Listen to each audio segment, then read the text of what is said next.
Everybody, how Good you doing? afternoon. That's Michael Eric Dyson. I'm Marcia Dyson. This is Freaky Friday, and we've changed persona. But I'll go back to Michael Eric Dyson. She'll be Marcia Dyson, and she's running the show. I just wanted to say hello. We're happy to be with you this afternoon. We thank everyone who went out and purchased their books, and we thank really our hosts for putting this together and Live allowing us signing, for the premiere, collectibles. That's right. So you can still get your book.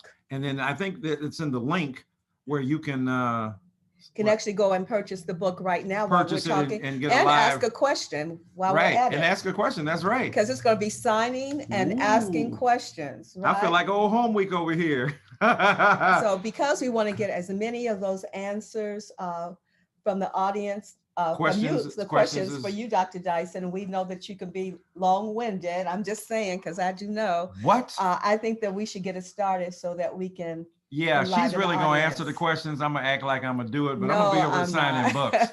I'm No, going to be I'm over here not. signing. Look, I'm going to sign my first book. I want y'all to see it. It's called Live Signing. So hold on. Okay, it's Let me- live. And I'll read little stuff, to you as well. Give y'all a little extra insight. Long time coming, Reckoning with Race in America by Michael Eric Dyson. Oh, you didn't know that, did you? But here's my here's my dedication to LeBron. To LeBron James, greatest basketball player on the globe, in the conversation for GOAT, greatest of all time, founder of the I Promise School for At-Risk Children, Mm-hmm.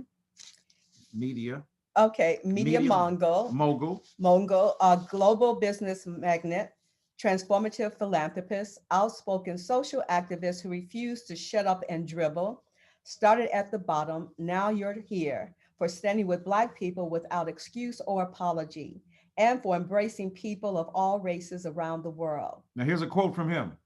Black men, Black women, Black kids, we are terrified. You have no idea how that cop that day left the house. You don't know if he had an argument at home with his significant other. You don't know if his kid said something crazy to him and left the house steaming. Or maybe he just left the house thinking that today is going to be the end for one of these Black people. That's what it feels like. It hurts. LeBron James. Yep. So I dedicated the book to him because I think he's worthy. He's a tremendous symbol. He has been an outstanding figure, arguably not since Muhammad Ali have we had a guy who at his height of fame leveraged everything he has, his global recognition, his entrepreneurial genius, his athletic, genius, in defense of Black people and all citizens whose backs are against the wall. So that's a little bit about who the book is dedicated to. So let me sign the first book while Marcia is talking. And I think I should have the inaugural question, Dr. Dyson. Okay, let me. The last three books that you wrote, What Truth Sounds Like, Mhm. Tears We Cannot Stop, and now this book, Long Time Reckoning, seems like Long time coming. Long Time Coming, Reckoning with Race in America. Mhm. It seems as if they were at the beginning of and surely at the end of the Trump administration. Was that purposeful? It's like the trilogy of the Godfather, the sequencing of a certain type of family being gangster on another? He hadn't thought about that one. Whoa, that was good. I'm glad you gathered here today to ask a question of the Godfather, the Don, and I ask respect for all the families gathered here today. As you can tell, I spoil my children and they ask questions that they shouldn't ask. And so, even my wife. Hey, that was pretty good. I need a part in Godfather 4. Okay, I just this need is it. about a book now. I'm sorry. The book. Dr. Well, Dyson. this is a brilliant point. I hadn't thought about it that way, but I think so. That a bookend for the beginning of the Trump administration, Tears We Cannot Stop, a sermon to white America. Before that book was what? I think it was What True Sounds Like came afterward. But I think, that trilogy. But I was thinking that the Obama book came out right as the Trump administration. So really that quartet, but for the three books for St. Martin's, Tears We Cannot Stop, a sermon to white America comes out in 2017 as Trump is taking office. And then What Truth Sounds Like, Robert F. Kennedy, James Baldwin, and our unfinished conversation on race A year later, then a year after that was Jay-Z, Made in America. And I deal with Trump in that book too. And now this one, Michael Eric Dyson's a long time coming, Reckoning with Race in America. So yeah, it is a kind of bookend to the Trump experience, the Trump administration, the Trump tragedy, if it might be called that, and the way in which we tried to grapple with it. So in Tears We Cannot Stop, I'm trying to tell white America about the pain and predicament of Black people as we suffer under police brutality. Then what Truth sounds like is James Baldwin meeting with Robert Kennedy to try to talk about, you know, race in their own time and what lessons we can draw from it. And then Jay-Z, Made in America is about race too. It's about a great philanthropical person, but also a great artist who's wrestling with hustling on the one hand and trying to make a difference in social justice issues on the other. And then this book is a series of letters to Black martyrs. I know I'm just trying to explain a series of letters to Black martyrs who have died in the movement, but all in the Trump years. And every year of his being in office, I have written a book. So I hadn't thought about it that way. Thank you for framing But that. in those 3 specific books that you're actually talking to white audiences, it'll be interesting. Now, at the end of this conversation, 3 strikes, they're out. Are we all in? But right now, I'm going to ask Walter has a question for you. All right, Walter. Hello, Walter from Upper Montclair, New Jersey. He asked Dr. Dyson, what can each of us do daily to create the believe community? The beloved community? He has down here. Or is it the beloved? Maybe beloved community. beloved community. The beloved community. Okay. Yeah, Martin Luther King Jr. talked about the beloved community. Look, the beloved community is about us gathering together to make sure as a corporate body, as a group of citizens, as people who are engaged in the task of trying to make this world better, that we create what you think of as the ideal kingdom of God, but you might have a different sense of God than I do.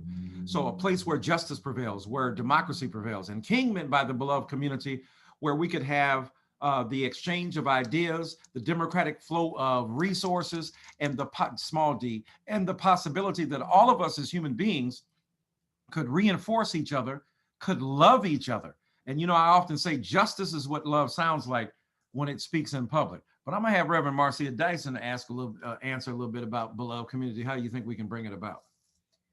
And I'm gonna sign this book while she's doing it. Well, we talk about that would take a lot of faith. And we know that faith is the substance of things hoped for and the evidence of things not seen. That's a base on scripture. But for what we have seen this past summer, particularly in the streets, I think we need to take that those invisible tentacles of God and make them more visible. And that can only happen when you have a unified collective mind thought toward a benevolence in given the fact that we know what the troubled waters might be, though we try to cross to that particular goal. Very good. That's why I say we talk to the Don Marcia and she gives us all the answers. Look how they massacred my boy. I wish I had mentioned the Godfather. I'm giving you Godfather love up in this piece. It's about the book. I don't know if y'all know how much I'm showing you Godfather love. Hold on, one more. Hold on. Let me give you somebody else. Guess who you can figure this out? This is Morgan Freeman. I know something about black and white because I narrated the documentary about those damn penguins. Ha! Come on. Hey, somebody get Barbara Fadita on the phone and get her to place me in I want a television show. I want a darn movie. Come on. Dr. Dyson, we're signing books. Oh, I'm sorry. Okay. Now, right. Melvin from, I think it's Edna, Ohio says, how has the current political climate influenced your writing? It's a great point. You know, I've tried to, as I always do, make certain that the books I write reflect my particular temperament at that in any given moment, my outlook, my viewpoint, my worldview. And I try to respond to the social exigencies, the social urgencies, the social dislocations, the social disorders, the chaos, the cataclysmic eruptions of racial conflict. I try to talk about all that stuff, the politics, the neo-fascism, and so on. So they do shape what I'm talking about. This book, for instance, is my direct response to what we saw happening on May 25th of this year with the death of George Floyd. So that particular incident, you know, was a catalyst for me writing this book. And when I wrote the book to white America, it was because of the police brutality that was harming us with Alton Sterling and Philando Castile. And then the book on Robert Kennedy and James Baldwin, again, trying to look at a historical figure, two figures, and what they did about race and what it could say about us now. So, and Jay-Z is, of course, a figure who's out here now doing his thing. So I write to try to illuminate the social context and landscape with whatever insight I can bring to bear. And if I can write, you know, everything I write, I try to throw a little Godfather in it. You know, my wife is kneeing me right now because she doesn't want me to. Well, Sheila, I'm going to be gangster. Sheila I'm has. Don Dyson. Sheila, I'm from Silver Spring. I know that your question sort of echoes the one that was previously. So I just want to acknowledge you that she asked, what was your take on the issues happening today in America? Sheila, thank you for writing, and pick up a copy of this book. We appreciate you, Don Dyson. I think you're going to send everybody to go watch The Godfather for a better version of it. Really? Do we have to do that? I mean, who got this woman to be on here with me? It's about the books. I talked about Barbara Fredita before. Can you get me a replacement? Because I don't know what's happening here. Okay. My agent is on this. I'm talking to mine. Okay. Barbara, what are you doing? What are you doing about it, Barbara? Michael, Christopher from Akron, Ohio. He says, please compare without the Godfather's voice and contrast. No, he didn't say that. He did not say that. He did. I'm reading it. And Barry Obama historically as two struggling young men who later became icons. So he wants to contrast basically. Detroit Red and Barry Obama as a young man. That's a great question, actually. Detroit Red, Malcolm X, when he's in his hustling days, when he's in Detroit. I mean, I don't know what the greatest city in America is, but I'm looking for my hat. I think it's Detroit. She's punching me because she doesn't want me to humiliate Chicago. That's where she's from. Now, that's a great city. I'm the moderator. But it ain't Detroit, baby. Okay. So it ain't called Chicago Red. It's called Detroit Red. All right, Detroit Red, my man. Malcolm X was hustling in the streets. You know, his mother was mentally unwell, had challenges. Father was killed early on. Malcolm kind of surmised that he had actually been murdered. But the new book by Les Payne and finished up by his wonderful daughter suggests that may not have been the case, or it's open, right? We got to figure it out. But for me, Detroit Red as a hustler, as a man on the make, as a young man trying to find his way. Remember, he's in the 8th grade in school, and his teacher tells him when he says he wants to be a lawyer, Negroes are not lawyers. So they dogged him and dismissed him. And he went to the streets. He began to hustle. He began to engage in petty thievery and the like, and ended up in jail. And then therefore his life turned around. Barry Obama, reading the autobiography of Malcolm X, and also a figure who, like Malcolm, you know, engaged in some, shall we say, nefarious activities. I mean, he admits that he did cocaine and the like. So Barry Obama was trying to find his way, except he had a more stable household from which he emerged than the one the Detroit Red did. Even though Obama, he says he's the child of a single mother, and he was, but his single mother got a PhD in anthropology. Whereas Malcolm X's mother had mental illness and had to also be, to help raise these other kids who got dispersed. So I think the parallels are quite interesting. Both of them understanding the necessity for hard work, hustling in their earlier days, overcoming those obstacles, and becoming what George Wilhelm Friedrich Hegel would call world historical figures. But let me sign this next book while the godmother does her thing. She's hating on me, but that's all right. I'm just going to give a shout out to Clinton E. from Crete, Illinois, who said that he attended the Chicago open mic with you and Tavis and Dr. Cornel West, and he was inspired by all three of your impassioned responses, and just says thank you. Thank you kindly for your words here today. And now I think it's D'Angela Hollis from New York said, when and how did his knowledge of hip hop become so extensive? Oh God, please don't go there. All right. What's her name? I think I can't see. It's D'Angelo or it's D'Angelo. I can't hardly, but I think it's a young. Yeah. Excuse me. I'm thinking D'Angelo. Thanks for, man, I love your music, man. Come on, D'Angelo. I mean, the albums you made, you're crazy, dude. Crazy from Virginia. Right. But if it's not that D'Angelo, I appreciate it. If it's D'Angela, forgive me, but I'm assuming it's D'Angelo. And the question about hip-hop. About hip-hop. Let me tell you, let me spit these lyrics and leave these cats in hysterics. This woman next to me, she says, I'm blessed to be your wife. I said, cool, but I'm the dude who's not a fool, but I'll turn around and I went to school. Okay, that's whack. But what I'm saying to you is that I got involved with hip hop. Look, I was a young man, used to be, 1979, when hip hop's, goes above ground. I was a freshman in college. Okay, I was 21 years old. I was a little late, but I still got there. Don't be hating. And I began to listen to hip hop. I was a teen father already by then. My son was born when I was just turned 19 years old. And so we kind of grew up together. And I wanted to listen to hip hop to be able to talk to him about what was going on. So I saw it from the very beginning. Well, a hip hop, a hip to the hopper. You don't stop rocking to the band. That part. Okay, don't be, you know what? Ask her to rock. All right, let me hear you break off something. I know. Break off, no, I tell you what, break off Biggie.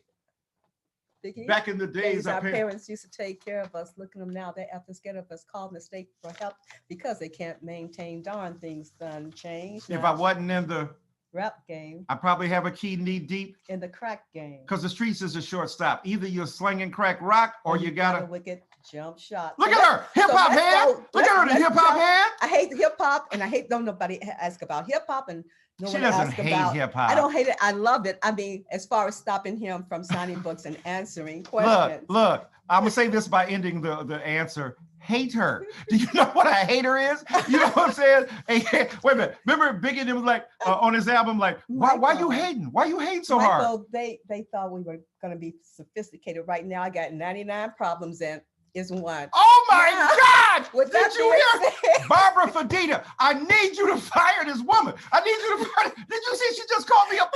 What did you? I don't know if y'all know that. I got 99 problems in a. She called me Michael. I'm signing books. I'm done. I'm done. Now, okay, we got to Yes. Furthermore, I think hip hop is a rhetorical device deployed by the cognoscenti among the destabilized that permits the expression of vast regions of hurt, pain, and trauma through means of poetry from the pavement. Is that sophisticated enough for you? Whatever, dog. And in fact, we go into a gentleman that has quite a British name, Waverly. From East Waverly from Eastport, that could Georgia. Be Caribbean too, right? True. It says, how do you feel about the appeal by many Blacks for inclusion to white organizations and institutions? How do you feel about the appeal by many Blacks for inclusion to white organizations and institutions? Well, if you mean, Black folk participating in white institutions, hey, we can do that. I teach at a well-known Black school called Vanderbilt. Okay, it ain't a Black school, but I'm trying to make it Blacker by my presence. Tracy Sharpley Whiting, the great scholar who is the head of African-American and diaspora studies there, helped recruit me along with Dean John Gear and my man John Meacham, and of course Susan Wente, the great provost there, and President Dermeyer. So look, I think we should participate in every institution we can.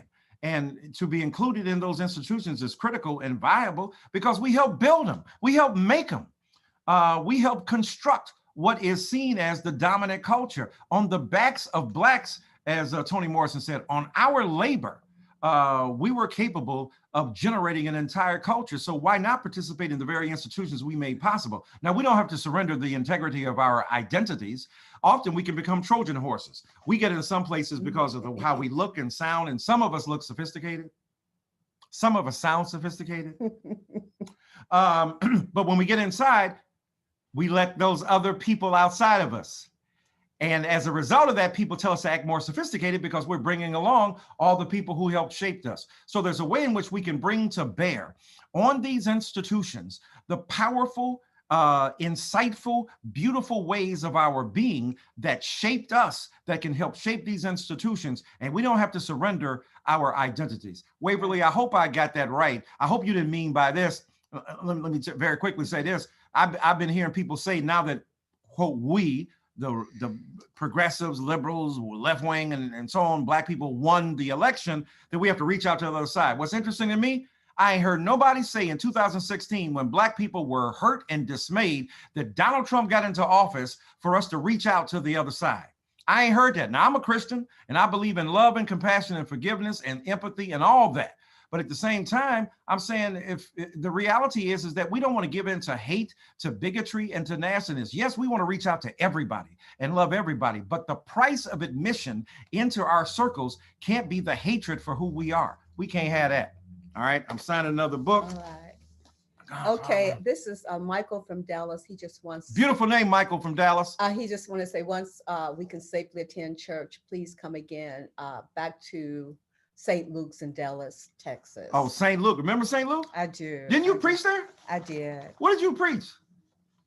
Oh my God. She was preaching at St. Luke church. Now y'all couldn't tell she was a preacher. I know you couldn't, because she called me on national. She said, I got 99 problems. And she pointed at me and you know what the rest of that is. Oh God, I'm so glad we can't see the people. We'll probably be ashamed. But no, I did not. I did not cuss. I'm not ashamed. I'm not ashamed. Okay, curses in the Bible anyway, not cussing. But see anyway. How she trying to justify. See what I'm saying? See what she's doing? Stephanie from Hot Atlanta wants to know, greetings, Mr. Dyson. Give thanks for your spirit. Would you come to Atlanta and do a book signing when the world opens up? Yes, ma'am. What's her name? Stephanie. I can't really see it well, but it's Stephanie. Let me see, Stephanie. I think Miss Stephanie, I sure will. And I know you won't disrespect me and say yes, I would love to come to Atlanta and hang out with you. What did you say? I said, oh, P.S. Don't have Marcia Dyson come because she's so rude. Oh. Okay. I mean, I hear you. Sign a book. All right. No, we'll definitely come down and hang out with you. I hope you guys are enjoying this Dyson versus Dyson show. No extra cost. Just buy a book, right? PremierCollectibles.com. Right. Now, Felicia from Cherry Valley, California asks, how has this COVID time impacted you so far?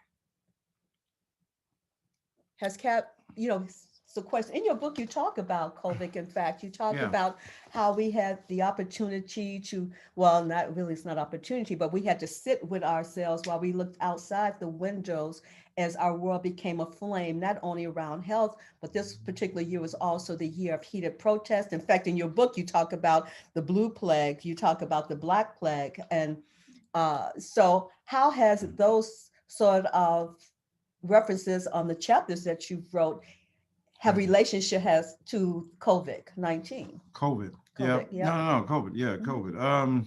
COVID. Yeah. Well, COVID in the sense that most of us are here now. We wouldn't be doing it this way necessarily. I mean, we still would be live streaming and it's a premier event, but we might be physically somewhere else as opposed to here. But so it has afforded us opportunities because we're privileged to have, internet connection, high-speed internet connection, and the ability to speak to you. It's shifted where we work. We're working at home a lot. We work from home a lot. Marcia does her work at home. I do my work at home. We do a lot of television programs from home and the like.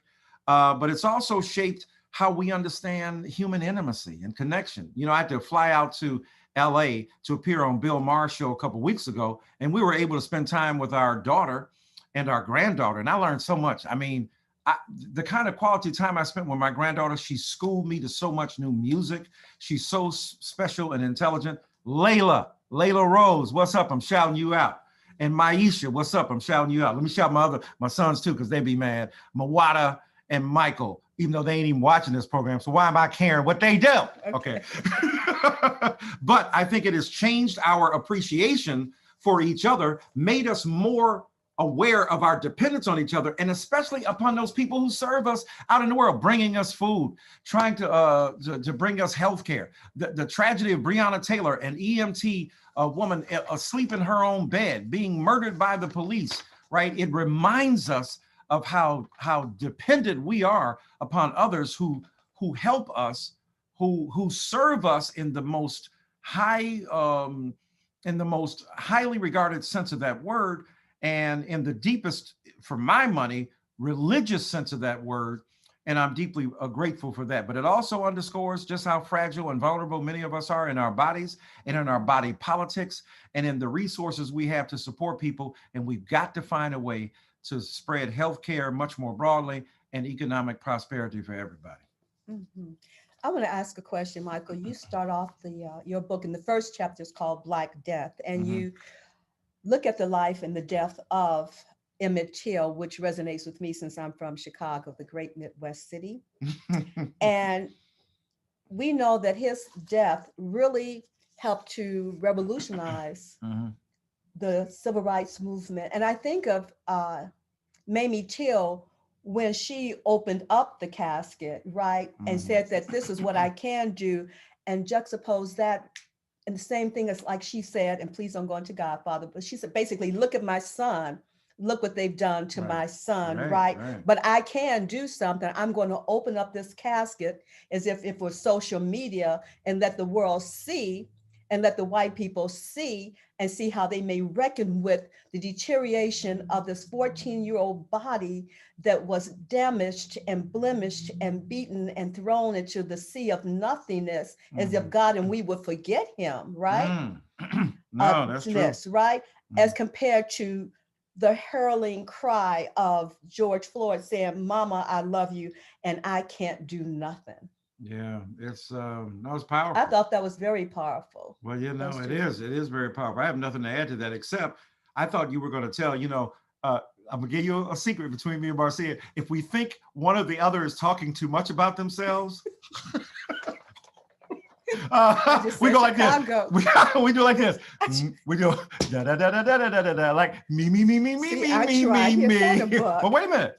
But I'm gonna celebrate you instead of. I thought you were gonna go me. Let me tell you what I did when I was public information officer for the city of Chicago. But tell them what you did that's extremely important related to Emmett Till. Seriously.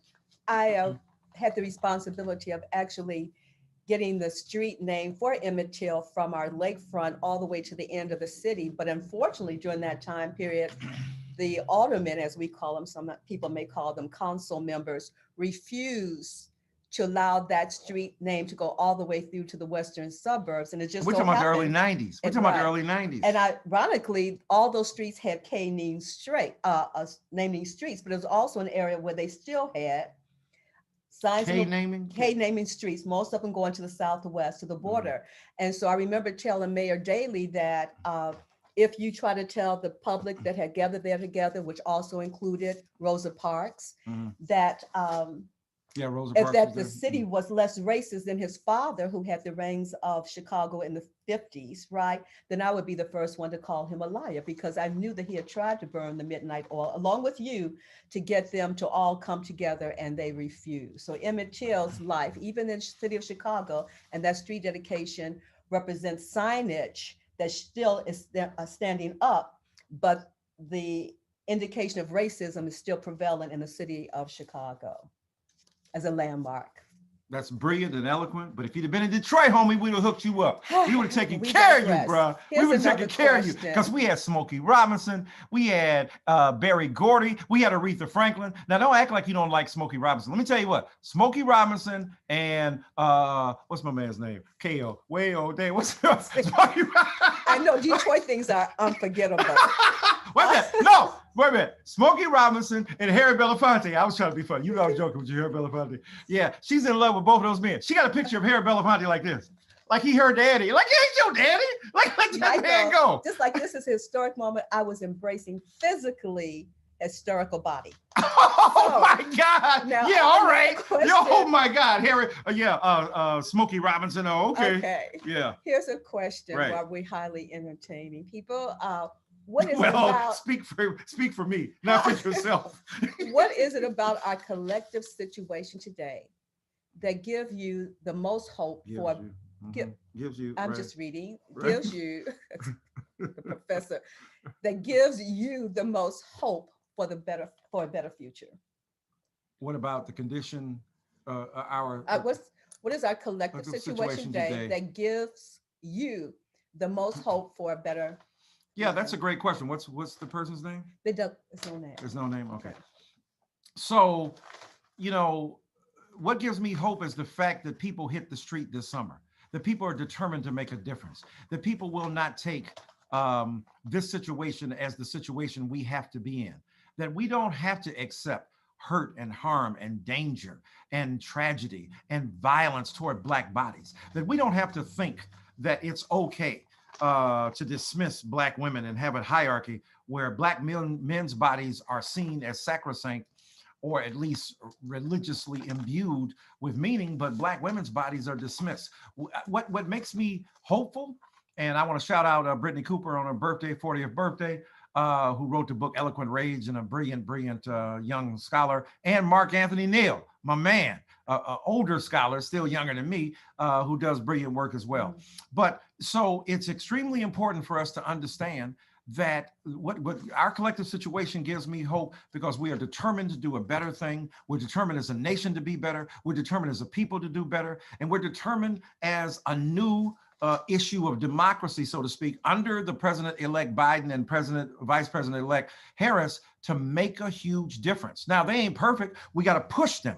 But the beautiful thing about it is that we can push them. We couldn't push Donald Trump. So our collective situation in regard to our desire to be better gives me hope. So in other words, Reverend Michael Eric Dyson, you're saying that like the disciples of Christ, they're human and flawed, but there can be salvation?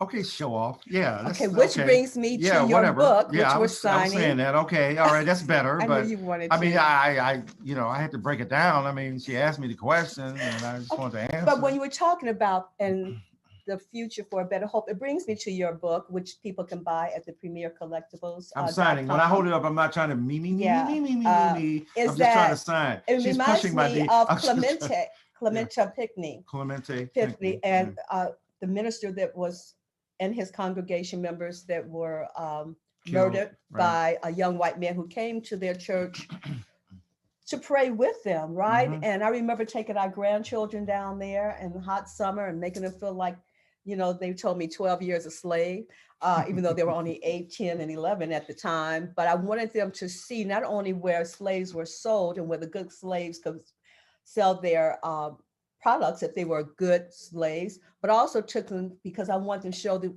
the core of the heartbeat of African American through the church, that this atrocity took place down there in Charleston, so that they could know that even though themselves, Michael, I remember that both of our grandsons had been victims of racism at their school that made national news, but I want to let them know that forgiveness is inscribed also in our hearts, despite no matter what they go to. And I think that you use that with your benediction and the closing of your book with Clementa Pinckney. Can you talk about that a little bit before I get to the next online question? Right. No, it's a great point. Faith is critical. The context of our religious aspirations is important to situate us, to give us a sense of grounding, to give us a sense of hope, to give us a sense of possibility. It's not just pie in the sky by and by. It's not some abstract stuff that we worship on Sunday morning and we don't got nothing to do with it the rest of the week. I think it's extremely critical and crucial to our formation as individuals, as communities, and to fight all of these horrible things that Reverend Marcia Dyson, and she is a minister, I know it's surprising to you, but she is a minister, has talked about. And it's extremely important. But I will say this, Reverend Dyson, one of the things that disturbs me, speaking of religion, is all of these white evangelicals, out here trying to promote their own brand of political, to me, fascism as ordained by God. Now, look, I ain't gonna do the same thing from my side. I'm not gonna say, oh, God put Obama in office and God put Joe Biden in office and Vice President Harris. Because if that's the case, then you got to say God put Donald Trump in office, right? So you can't have it both ways. Here's what I believe. I believe God gives us the principles: justice, truth, democracy, in the sense of sharing resources, right? I'm not saying God is a Democrat, small d Democrat. I'm saying God inspires emancipation and liberation from the tyranny of whatever form of government you produce, whether it's democracy or fascism. And I don't think God necessarily says this person will go. I think God gives us the principle. It's our responsibility to match the person with the principle. So I don't say God ordained anybody to go into office. I think God ordains principles to be upheld, and human beings make decisions. So I don't have the burden of saying Obama was anointed by God, or Trump was anointed by God, or Biden was anointed by God. No, God ordains us to do the right thing by the most people in the world, and we have the responsibility of figuring out who that is. another book signed. Okay, another question. Dr. Dyson, do you have recommendations for people living in rural areas who want to fight racism and injustice? That's a great question. It's tougher, isn't it? Because, you might be a bit more, in a rural situation, you might be more isolated. You don't have the immediate compensation of living closely necessarily in communities with access to what towns provide, what urban centers provide. Not that I'm saying that we're in some godforsaken place because you're living rural. It's just that you choose to live in a place that is closer to nature, that has a sense of our connection to the land. And that's a beautiful thing. But often you also remember the history of and tragedy of racial oppression in this country often happened in some of these rural spots. Thinking about Emmett Till, he was with his uncle down in Money, Mississippi, from Chicago, 14 years old, leaving that great metropolis, and I'll call it great now because I'm talking about Emmett Till, leaving that great metropolis, going down to Mississippi, and in a rural swath of land was extracted from his home, taken by two men, beat to death, as Marcia said, disfigured in his face, a 70-pound cotton gin tied around his neck and thrown into the Tallahatchie River. And his mother said, I'm going to let America, as you said brilliantly and eloquently, see how racism disfigures us. So living in rural communities often puts us at a disadvantage when it comes to being able, I think at the end of the day, to make connections that are more readily available in certain urban areas, but there are other advantages to living there. So I think first you get with organizations and NAACP, churches, local synagogues and the like, local mosques and temples, number one. Number two, strengthen your connections and ties through these voluntary organizations. And number three, make sure that you have a sense of both the national as well as the local, and figure out how you can leverage local political power to change the relationships in your own town and the like. I have a question for you, Michael, and that is, in your chapter on white theft, you talk about police brutality. You use the life of Breonna Taylor, and that we also think of Sandra Bland. And when I was reading the book and how you wrote about them with great passion and compassion and warmth, it made me think of, since we mostly think of police brutality as against the Black male body, it also reminded me of the impunity that police officers, especially in the South, would get when they assaulted Black women. I think of The Dark End of the Street, that book about the women who were maids in the white rural by Professor community. McGuire. Yes. Wonder what city she's from. Detroit. Yeah, thank you, I said Professor it. McGuire. Okay, Thank you, ma'am. I'm making a point of that, right? That she wrote about that situation and how Black women were not protected in their community. And so how do you relate the continuum of the abuse of the female body in a white patriarchal society with white men who have impunity against the crimes against these women, how it relates to the long time coming now, reckoning not only with race, but race and sexism in America? Oh, that's a book. You ought to write that. That's good. That's good. I think if the publisher's on it, she better write that memoir. Yeah, write that memoir, Grown Ass Woman, Irreverent, the memoir of a grown ass woman. That's the name of her book for real. Right. She is irreverent, and her ass is grown. Okay, I'm keeping her ass is grown. Okay, right? Let's get sanctified, Dr. Dyson. Answer the question. Her gluteus is grown. Michael. So you don't have to push my knee. We grown. I ain't said that. That's the name of your book. Irreverent Memoir of a Grown Ass Woman. Okay. That's all I was saying. Now, but the serious question you raised and the point you talked about is extremely important. It's brilliant. The genealogy from enslavement to now, and how Black women's bodies have been the playing ground, the playing field for the exploration of white masculinity, and for that matter, for Black masculinity as well, has been the arena within which white power, white supremacy has concentrated its lethal effects. And from enslavement to now, whether on the slave plantation where Black women were raped, or whether they're raped now in domestic spaces across this country, or whether their bodies are physically assaulted in the name of law enforcement in this country, those are issues we should pay attention to, which is why Say Her Name is so important, which is why Kimberly Crenshaw and the work she does is so important, which is why Tanya McKinnon, our agent, who supports our work, is extremely important, because she supports the work of women out there who are doing serious analysis of the sort that you're speaking about. And especially one of her authors who wrote, is it Stephanie Jones? I stand to be corrected, the book about white women and their role in enslavement, and how they had a far more ominous role to play in enslavement than just, Miss Anne on the plantation who wasn't involved. Right. Like a certain president's wife who's a birther herself, we often tend to exonerate in advance women's roles in some of this nefarious activity, but white women were right there doing some damage as well. Well, we have so many Karen type of scenarios that happen, especially in the parks. But also I think about the Karens when you look at the suffrage movement during the era of Ida Wells Barnett, along with her white counterparts. And it was actually not a coalition similar to the Million Women's March, was not a real solidified women's march either, because I think about the backlash that the Black women in the early 1900s had with their white counterparts, that they had certain privileges. And my contention was that somebody either needed to take off their heels, right, and everybody be barefoot, or somebody give somebody a pump up. But at the same time, I think about how— I see what you did there. I see how— wait for it.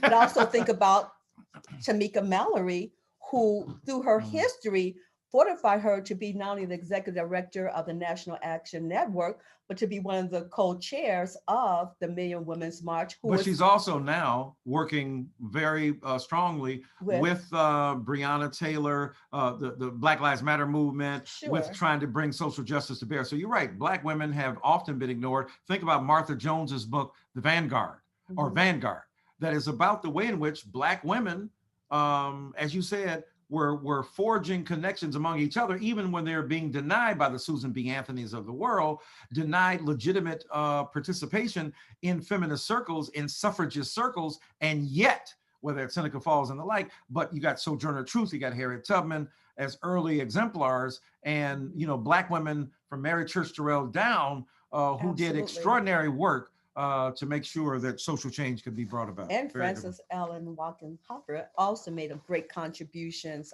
to that. Right. Dr. Dyson, how can we instill a desire and willingness to fight injustice in our young children? Yeah, I mean, you can't lie to them. You got to tell them the truth. You got to pass on to them stories, inspirations, real accounts of things that are going on. We often tend to try to shield our children from the hurt and pain and trauma that we endure, but sometimes that works against us. It backfires, because then kids are surprised by racism, kids are surprised by white supremacy, kids are surprised by white nationalism, kids are surprised by bigotry or hatred. And it's not just in terms of race, whatever kind, whether you're talking about homophobia or transphobia, LGBTQIA folk, brothers and sisters, no matter what it is, but Latinx folk, indigenous people, Asian brothers and sisters. So if we hide the truth from our children, they won't be aware of some of the difficulties we confront. Now, I don't think you should just, baptize them in it, but you should make them keenly aware of the realities that they have to confront, so that they will not be ambushed by the unexpected, as the great Caesar Clark, the preacher, preached the sermon, ambushed by the unexpected, so that they won't be taken hold of by forces that out of the blue they didn't know they had to deal with. And then when we give them a sense of what they're up against, and then equip them with the ability to overcome, to challenge, to resist, then I think we're doing a good thing. Even in the Bible, speaking of which, in the Hebrew Bible or the Old Testament, go back, and you just crossed over the river, to get to freedom. Go back, pull 12 stones for 12 of the tribes, right, of the Hebrew folk, and set them off as a monument, as a memorial, to remind your kids that right here is where we fought. Right here is where we got over, which is why monuments are so extremely important, which is why it's important to topple some monuments and to erect others to memorialize our common collective history together in America as people of this country.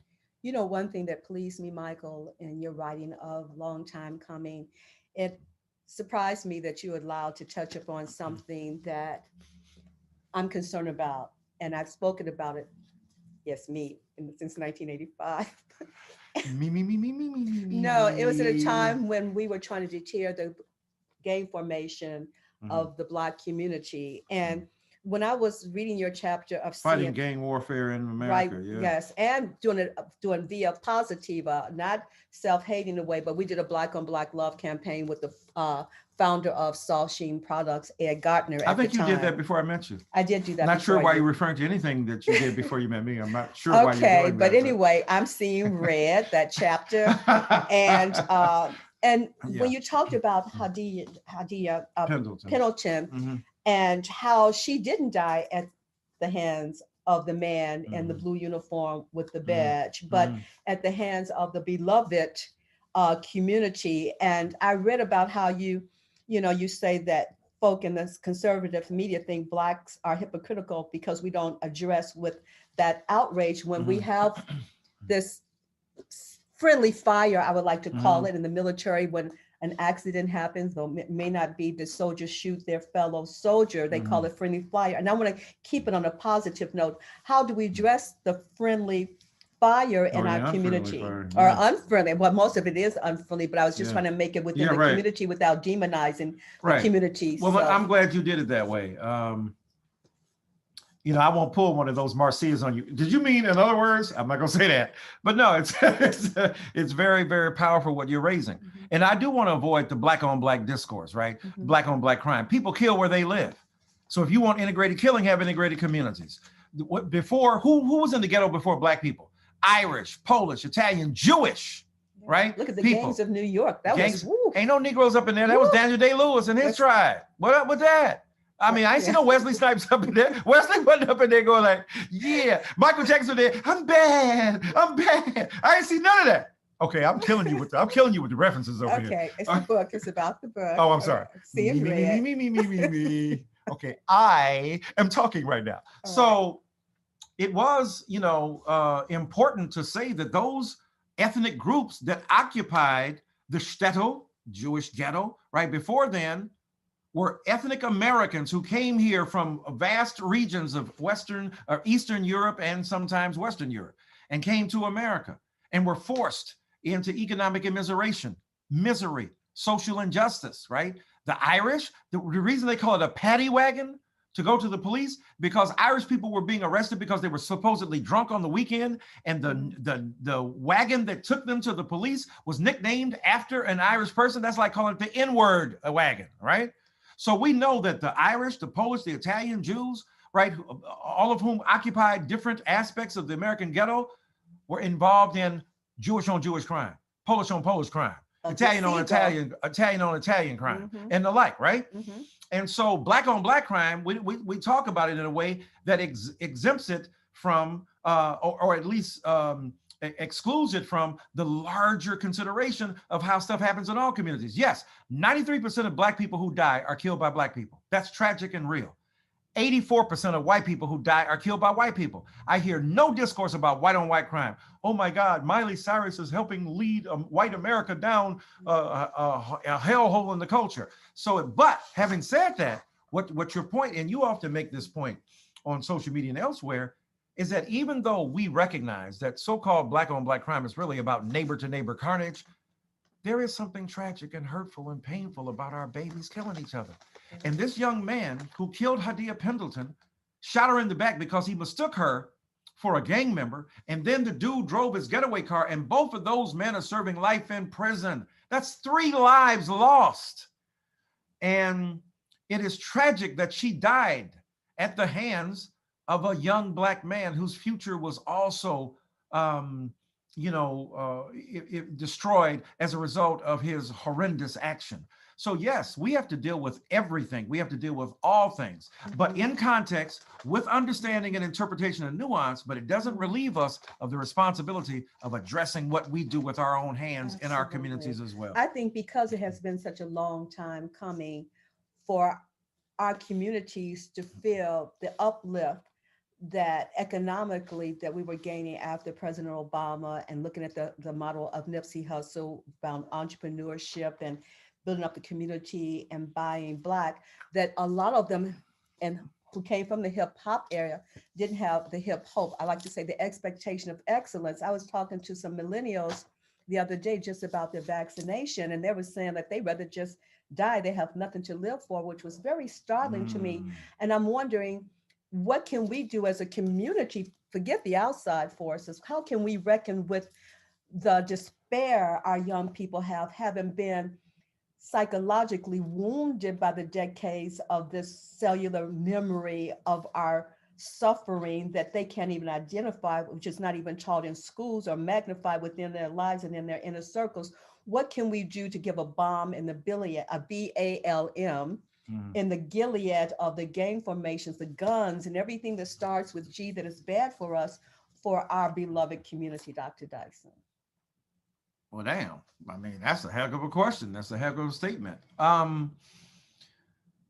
Yeah, it is painful. Specifically, excuse me, the Black church. What can the Black church do during COVID? Yeah, besides COVID. Yeah. You know, you got to preach hope, but not abstractly. I mean, the point you just raised so powerfully, the lack of hope of our young people. I don't want to take a vaccine. I'd rather die. That's tragic. Now, you know, Black people, and you've talked about this again, and our friend Kismakia Corbett, who's working with Anthony Fauci and the like, and we know that there are disagreements in communities of color about the vaccine, because some of us are suspicious, not of doctors, but of the medicine that doctors use. We're not afraid of science.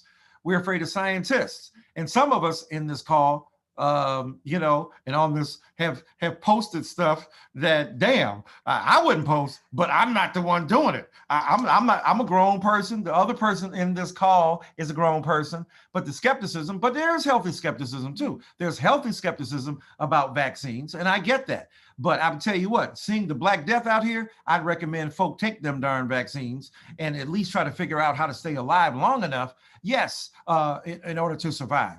But yes, I think it's extremely important for us to teach our kids that they are worthy of fighting for, that their lives mean something. And the white supremacist culture in which we live, the refusal to acknowledge the humanity of Black people, which is why Black Lives Matter rises as a movement in this particular era, to underscore the reality that Black lives have not mattered to so many people, and they must continue to matter to those of us in our world. We have to pass that on to our children, and we have to fight for a world where it's possible for them to be salvaged and to understand the meaningfulness of their lives in a culture that reminds them that they are really nothing.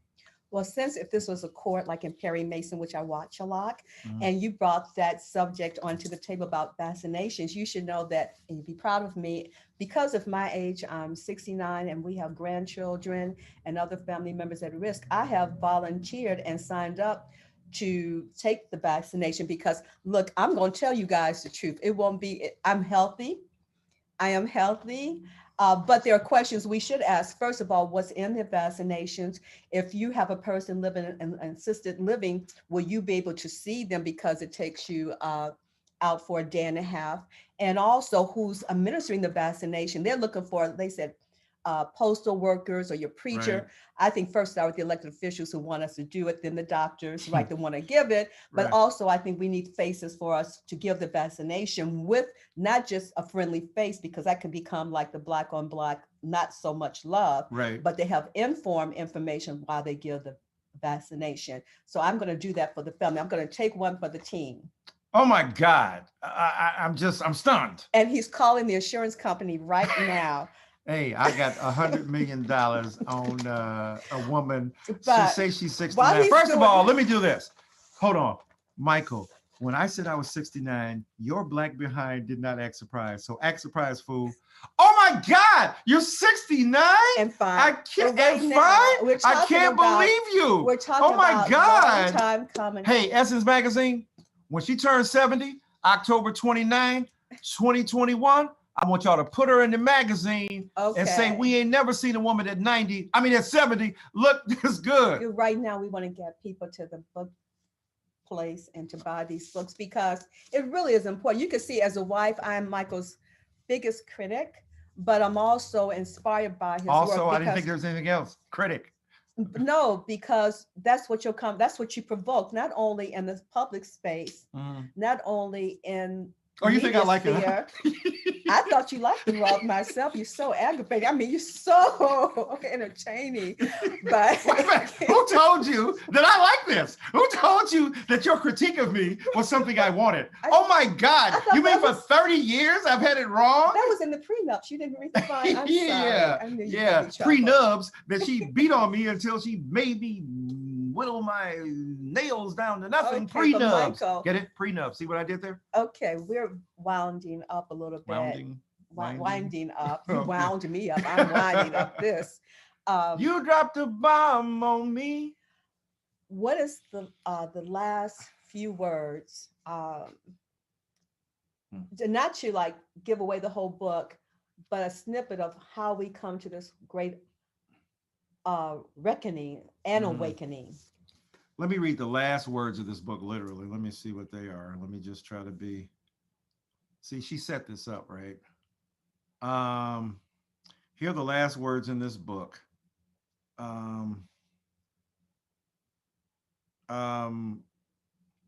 Finally, thanks to my loving family, my amazing mother, Hattie Mae Dyson, my brothers, Gregory and Brian, rest in peace to our brothers, Anthony and Everett, amen. My nieces and nephew, grandnieces and grandnephews, and my children, Michael II, Maisha and her daughter, Layla, and Mawada and his sons, Mosi and Max, the triumphant trilogy of mighty M's, all presided over by the matchless and marvelous matriarch, Marcia. Love you all. Me, me, me, me, me, me, me, me, me. She just wanted me to read the last words in the book. I didn't. Because they're to her. Oh, I didn't know. No, I had I mean, about the book, idea. what you want. I'm joking. Okay. Yeah, you know, I want people to really take away a sense of the desperate and tragic circumstances that Black people have endured in this country. And that despite all of that, we have never lost a sense of agency, a sense of resistance, and a sense of hope in the midst of all of that. That's why I write this book. That's why I can address the horrendous situations that we confront as a people. And despite that, that we will continue to move forward because we will never be taken down by the external forces that threaten us from without, from outside. And what I want people to take away from this book is that we can overcome. I talk in this book about the Black next and the white again. The Black next is whatever we're doing. We're on to the next thing. Slavery, enslavement, we were doing the spirituals, then we're on to the blues, then we're on to jazz, then we're on to R&B, and we're on to rock. Next thing, we're on to funk, we're on to hip hop, right? We keep inventing. They steal our stuff, we invent. They appropriate our stuff, we invent, right? Polite looting is called appropriation.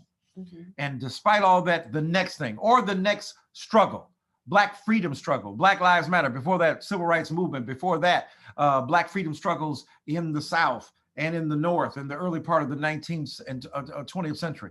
So we continue to fight and resist slave rebellions, rebellions against poor working conditions through strikes, civil rights movements, protests, marches, boycotts. The next thing met by white resistance. Again, no, we want to assert our power again, our authority again. No matter how much you recreate yourself as a Black next, the white again, make America white again, make America great again, make America what it used to be again. So Blackness obsessed with next, elements of white culture obsessed with again. That's the fundamental tension going on that I try to address in this book, but ending with the ability to acknowledge all the hurt, pain, suffering, trauma, and cataclysm and chaos. And yet at the end of the day, to affirm our common humanity, no matter what our race is, to make sure that we can make this country everything that it should be. Thank you, Michael. For me, I think that through all of your works, you have tried to appeal to people outside of our race who have appropriated our culture to also then appropriate our compassion toward others, which have been eroded, ironically, many more decades after the civil rights movement, when our compassion was heightened with the continued devaluing of our humanity decrease that capability, but we still see remnants of it. And I thank you for consciously asking people to be more aware and awoke to it, that because without that compassion, then we will not exist. All right. Well, thank you very much. And thank you for writing this book and allowing me to put my name on it. Okay. Did you do it? No. Oh my God. Such humility I'm not used to. This is what she told me. Y'all want to hear the real deal? She said, Negro, you ain't wrote a book before you met me. So never forget the fact that before you met me, you were authorless. You have now written 23 books after you met me. Just never forget that. You forget that? You forget you said that? No, but it's true. I never forget it. I never forget it. So, well, thank you all for tuning in to the Dyson versus Dyson show. If you want more of this, write to your local senator or call in and let us know that you want more Dyson on Dyson. We'll be back next week signing our next book. And thank you to Premier Collectibles for hosting. For this live signing. Absolutely. It's been live. I mean, we have, the books are piling up right now. I've been signing these books. So I write books like Brothers Write Hooks. He's proven today something he hasn't really made me sure of, that he can, you know, talk and chew gum. He can actually talk and sign a book. Amazing, Michael. Thank you. Well, thank you all so kindly. kindly. You're a gold star. Oh, wow. She popped me last time, but it was before we got on camera, but it wasn't no gold star. Here you go. Okay. Thank you all so very kindly for tuning in. I don't know if y'all are off air, but if we ain't off air, thank you so much. Live signing, thank you for that $1 million donation to my favorite charity. Premier, thank you so much for doing what you do and for affording us this opportunity. Look, we use humor because this world will make you cry. It will make you suffer. It will make you see narrowly the constraints of the situation in which you discover yourselves. But I think through laughing at each other, look, it's healing. You can take what you do with deadly seriousness, but don't take yourself too seriously at all. All right, that would be my parting couplet, my insight. And this,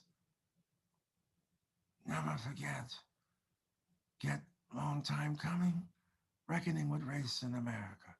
Look how I massacred these pages. The Godfather for you. No extra charge for that. You know what I'm saying? With that, I Jennifer will say, my Miss Jennifer Enderlin, yes, my wonderful publisher. I just got to, you know, she and I share the Godfather bond. Okay, well, Chief should know this. Michael, don't ever go against the family. Always talk about me. That's whack. Okay. Well, okay, I'm sorry. Wait, but here's the last book of this. Let me sign this last book right here.